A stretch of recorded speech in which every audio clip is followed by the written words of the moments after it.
Welcome back to Merry Christmas. He's right. Welcome back to Merry Christmas. Here is our mobile chicken tractor that I've been talking about and promising a video on. Aiden and I are standing here in front of it because we just put it out in the field and we just put our chickens into it. You can see that in the last video. But this is super cool. We're really excited about this because we've seen like 5 or 6 different versions of this online, and everybody's got different ideas on how to build coops and mobile coops and chicken tractors. And heck, to be honest, I don't even know what the right name for this is. I really like the term chicken tractor because it leaves a track behind it as you move it. But anyway, this thing's cool. Gene and I struggled for a long time to figure out how we were going to manage chickens on the farm. We did try using the electric fence and the smaller coop where the chickens go in and out every night. That worked, but it was a lot of work. And frankly, it took too much time, and we couldn't conceive how we would manage hundreds of chickens when it took, 20 to 30 minutes to manage 10 to 20 chickens, plus moving the fencing all the time, making sure the solar power works and the fence isn't grounded out. And we get high winds here, and these fences get blown down. So we decided to take our large batches of chickens and break them into smaller batches of 20 or 30 chickens and give them a really big tractor. This tractor's like 12 by 9, 12 long by 9 wide, and it is slick. So it's an Amazon chicken tractor. I think we got it for like $250, and then they went up to $300 over Christmas. It's got these pop together pipe connections. It comes with good instructions, all the pieces. It comes with the chicken mesh. And then we added some things to this, right, so that it works for our farm. One, this is important, I think, for any chicken tractors. We added the really fine, smaller hardware cloth for about up 2 feet from the ground. And we also made hardware cloth wings to lay on the ground so that coyotes can't dig under the coop at night. The other mechanism of coyote protection we put on, I think these are neat. They're like 6 for $30. It is a motion detecting LED that is solar battery powered.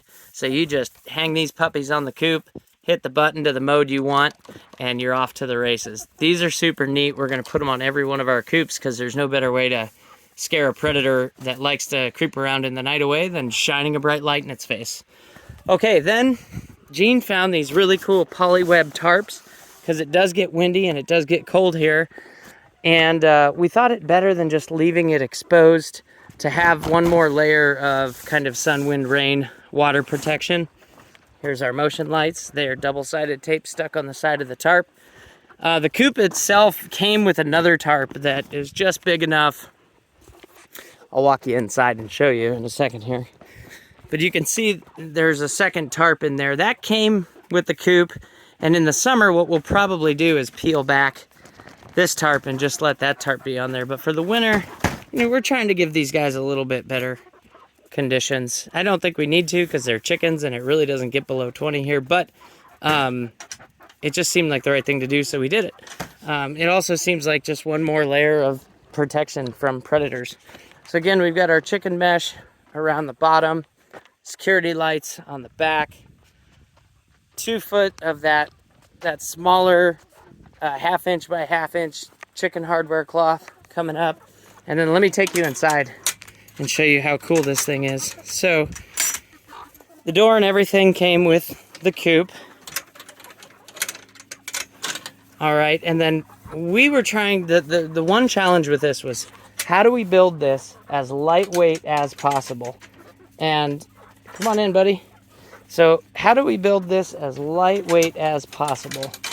And that's because we have to drag it along the field. And to be honest, these pipes, they're not that strong. Like, you can hang some stuff off it. We got the watering bin hanging off of it, the feed bin hanging off of it. But then, we started to build laying boxes and roosting bars and thinking about how do we do this with the least material possible. So some neat ideas that Gene and I came up with as we built this one were just simple cables. Aircraft cable, or they called aircraft wire, to hang the roosting bars. And we found these fence post connectors. So these are fencing brackets, and they have a carriage bolt that goes through them. And these were great. You bend these open, they're split. You open them up when the bolt's out, pop it over the pipe, and you can hang stuff off it. So we took 2x4s, ripped them down their length, and made, you know, 2x2s, and made a little roosting bar ladder out of that, and then hung this one with the cable off of there. We did add some support since this thing's getting towed around. Again, I just used these fencing fence post clips, Home Depot or Lowe's, and bolted some 2x2 on. That added a lot of strength to the coop, so when we're dragging it around, it's a little more sturdy than it was from the factory. Again, we use the cables here to support the laying table. This is just a plywood table. And you can see we took the legs of the table down to the fence post brackets and cooked them on the pipe. So this whole thing is floating. Nothing touches the ground except for the skids, which is just a piece of sheet metal sitting on the bottom foot, wired onto the chicken coop. And that's how we kept this thing floating. Really neat. So then we ran another piece of wood across here. Again, floating, completely floating, anchored by those fence post brackets hanging off the bottom chassis, and then we ran another leg up for our laying boxes. The laying boxes are actually my favorite part of this. Gene figured this out just looking online, reading up, and they're just tubs that you can buy at Target or Walmart, and you cut the fronts out of them, and we'll put some straw bedding in here, and these are super lightweight. They don't weigh hardly anything versus building big plywood boxes. The other neat thing is they're super easy to take off and clean. We just put some screws in the plywood and drilled some holes in these, so when we want to take them out, we just pop them off and go clean them, rinse them out, put them right back. Super light, super easy to clean.